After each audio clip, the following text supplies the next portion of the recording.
So what you're looking at right now is a compact tube integrated amplifier from a Japanese company named Luxman. And quite honestly, guys, it represents one of the few reasons why I'm still interested in reviewing hi-fi gear. Now, I'm going to expand on that in just a few moments, but first, what you're looking at is the latest and most affordable entry into the Luxman lineup. It's called the Neo Classico SQ-N150 tube integrated amplifier. And today, we're going to talk about it. So, let's roll that intro.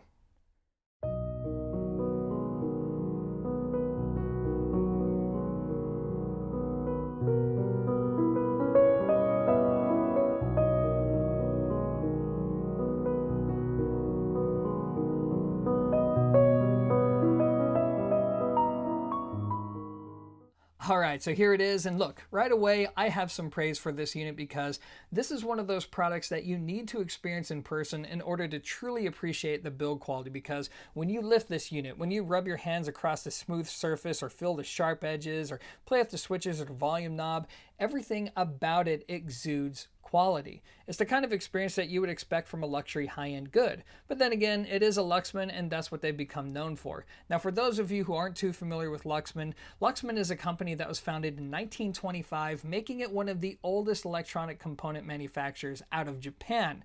Now, they hit the hi-fi scene in the 70s and established themselves for offering components that are well-built, reliable, and offer good audiophile sound quality. They've since expanded on the lineup all the way up to what you're looking at right here, the Neo Classico SQ-N150. Now, this little tube integrated amplifier is low powered. It only offers 10 watts per channel, courtesy of 4 EL84 tubes in the back. Now, first, let's comment on the tubes and what's going on there, and then I'm going to comment on what you get with this unit. So, about the tube complement. As I just mentioned, you get 4 EL84 tubes.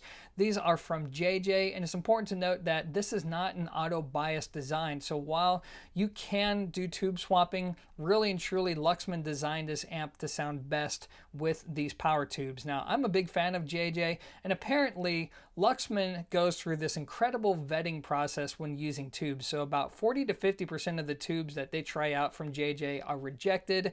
They go through a soak test. They go through all kinds of testing before they're finally individually biased into each socket. And apparently, according to Luxman, these power tubes are supposed to last a good 10 years of normal operation, and that's because they're not pushing the tubes too hard. They only output 10 watts per channel, which is a good safety zone for them. And then of course we have our signal tubes. Those are going to be ECC83s, also from JJ, which should also last a very long time. And of course, now we're going to move on to what you get with this unit, starting with those big, well, relatively big for the size, VU meters. And they are actual VU meters that are made in Japan. They're backlit by an incandescent bulb. Now, let's just say you don't want to look at these lights when you're listening late at night. Well, all you have to do is hit this display button and bam, it'll turn off. It's a nice thing to have. Next to that is going to be a 1/8 headphone jack, no, 1/4 headphone jack. I believe it puts out 300 milliwatts out to the jack, but I'll have to confirm and then update you guys in the comment section below on what the actual specs are.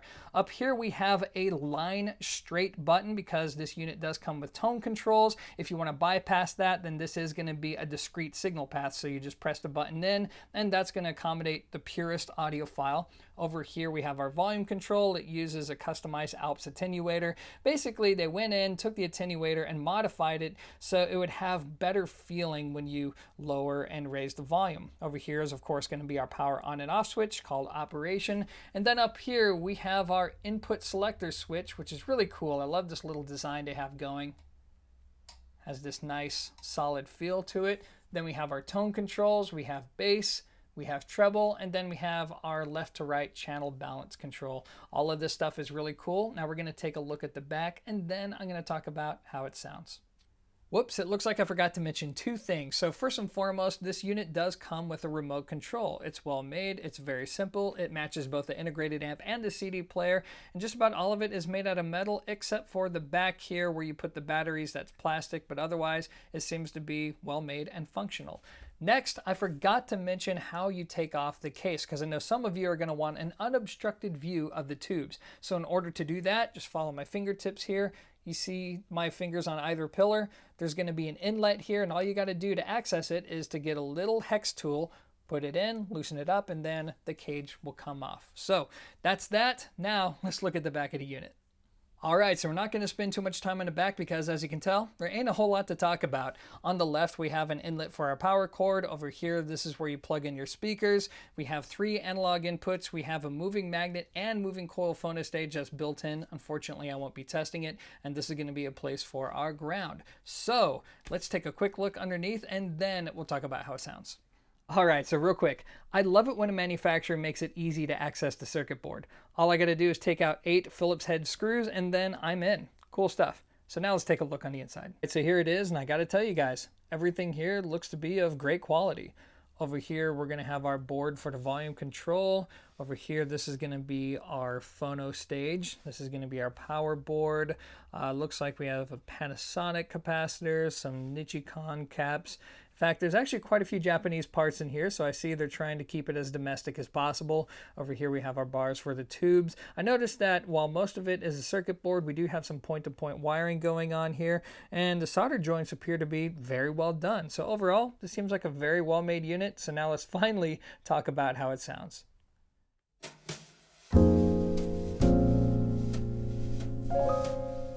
Okay. So far, it seems like this little guy's checking off a lot of boxes. I mean, it comes from an established company that has a great reputation in the hi-fi business. Then number 2, the build quality seems solid. Then number 3, there's the promise of excellent long-term reliability. And who's going to complain about that, especially when it comes to a tube amplifier? So now number 4, the big question remains. How does it sound? Because let's face it, this is not an inexpensive product. I mean, it retails for nearly $2,800. So the big question is, well, what kind of performance can you get for that kind of money?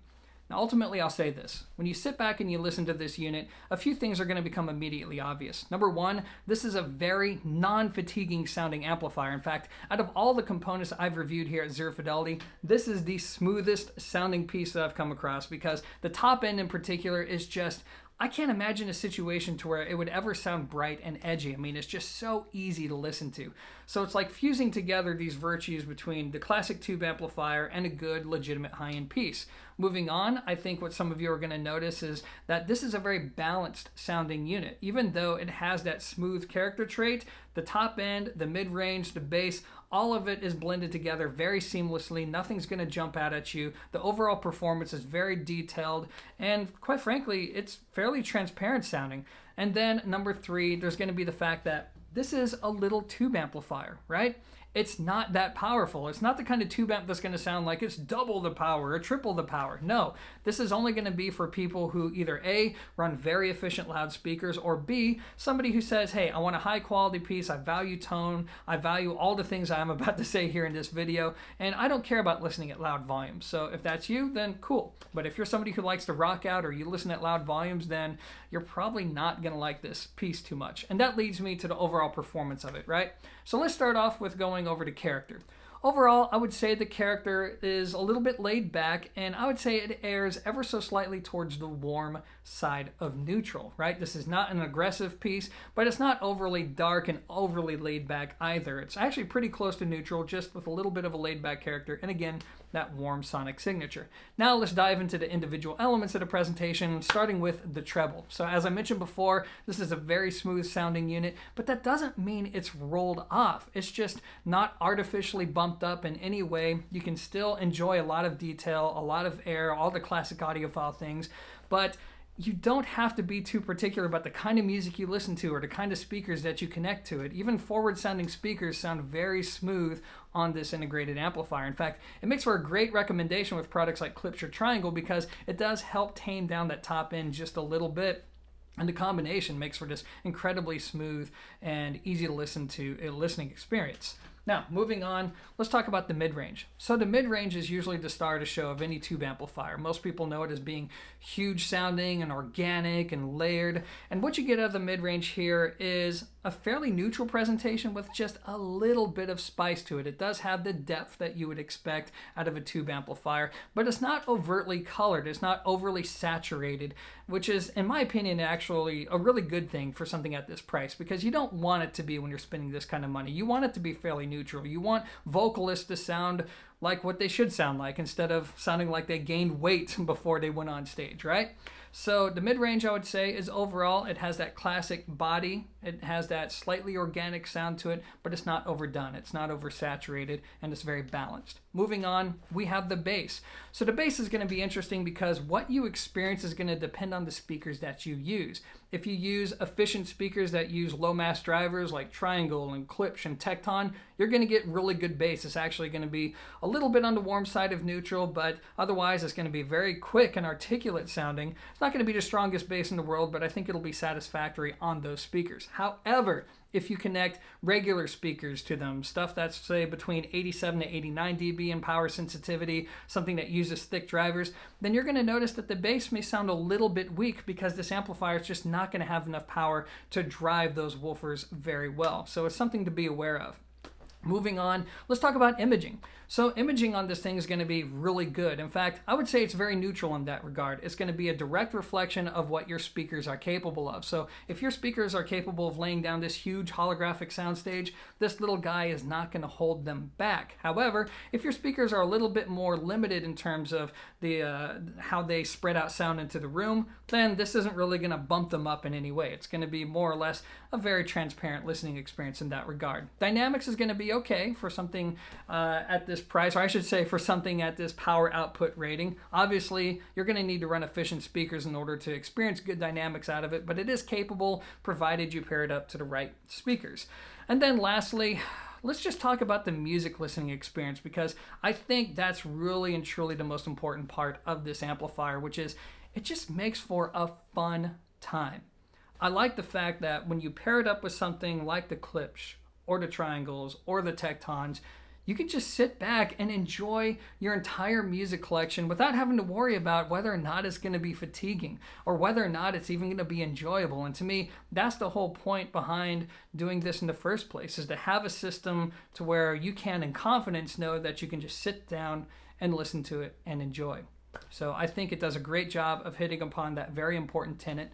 But as mentioned all throughout this video, it's not perfect, so it's time to reiterate some of those imperfections now.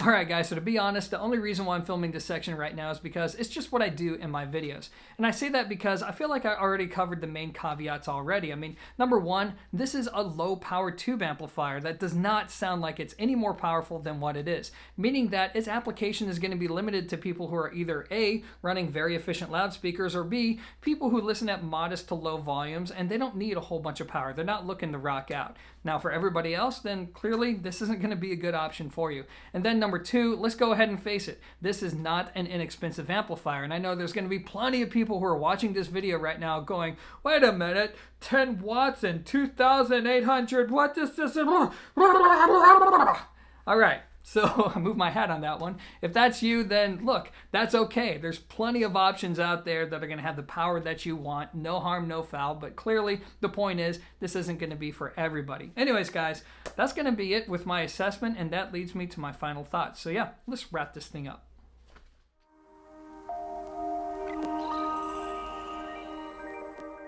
Alright, so I'm going to wrap up this review by laying down two different conclusions. One's going to be objective and the other's going to be entirely subjective in nature. So first, on the objective side, I think Luxman did a good job of achieving their goals with this little unit because they knew it wasn't going to be for everybody, but they nonetheless wanted to offer a product that would deliver a complete experience, something that is compact and easy to work with unique aesthetics, something that features excellent build quality, something that should last the test of time, sound quality that's balanced yet very smooth and non-fatiguing, and then you get cool things like VU meters and tone control, so there's a little bit of flexibility there. And overall, when you add it together, you get this consummate luxury hi-fi experience, something that's not going to be for everyone, but for the people who this does appeal towards, this is going to be a product that's going to be a part of your listening experience for many, many years to come. Now, on the subjective side of things, I feel like my experience with this unit was a little bit polarizing in the sense that when you pair it up to average sensitivity speakers, something like, say, the Buchardt S400, it makes for a good match in terms of tone and balance. It makes for a very pleasant listen, there, I got the word out. But on the other hand, it sounds a little bit flat, like there's no real dynamics or rhythm to the sound. However, once you pair this up to something a little more sensitive, right, like the Tektons or the triangles, and especially Klipsch, that is when you experience a whole new side of this amplifier. It becomes alive, it's still balanced, it's still smooth, but it just becomes immensely musical, especially with Klipsch heritage products. In fact, when I paired this up to the Forte 3s, it's the best I've heard them so far. Smooth, just eminently musical, yet still balanced, and it just makes for a very good listening experience. In fact, just the other night when I was listening to that combo, I thought to myself, I was like, Sean, if I had to end my journey right here, I would actually be content with that. And this isn't something I say lightly. So with the right speakers, this is an amazing amplifier. So anyways, guys, that's just going to be my take on it. As always, I appreciate you watching. And until next time, peace. Alright, so it looks like I'm barely in frame for this section. In fact, I wouldn't be surprised if my face is stretched out even more than normal, but you know what? That's okay, because this bonus section is dedicated to how the Luxman competes against something else at its price point, namely the Dynafrips Hestia and Hyperion solid-state combination. Okay, actually there is a little bit of a price gap between the two, but I think it's close enough to where it makes for a fair and interesting matchup. So this one's actually going to be very straightforward, which is this.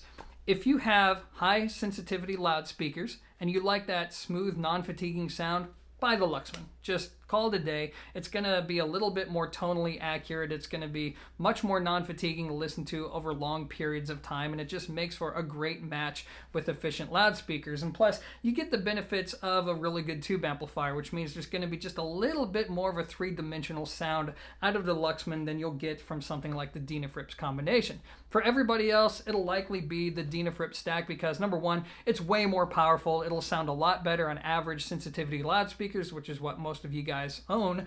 And then on top of that, you have a different presentation. The treble is definitely not going to be as smooth. There's more input-output, so if you have bright recordings or bright speakers, that's what you're going to get. If you listen to smooth recordings or smooth speakers, that's what you're going to get. The mid-range, believe it or not, is going to be a little warmer sounding, and that's due to the coloration of this stack, but it's definitely going to have that more kind of typical organic, fuller sound, even though it is kind of artificially boosted. The bass is going to be a little bit warmer, definitely a lot stronger. You get the idea. That's how they stack up, and it's pretty obvious as to who's going to lean towards which product here. Both of them are pretty well made, but I definitely got to give the edge to Luxman here. When you look at it, when you feel the units, when you lift them up, Luxman is just on a different tier, as you would expect. So overall, I would say it's a fairly interesting matchup, but each product is going to appeal towards a different type of listener, even though I personally enjoy both. Anyways, guys, that's going to be it for this video. Thanks for watching. Hopefully you took something valuable away from it, and until the next one, peace.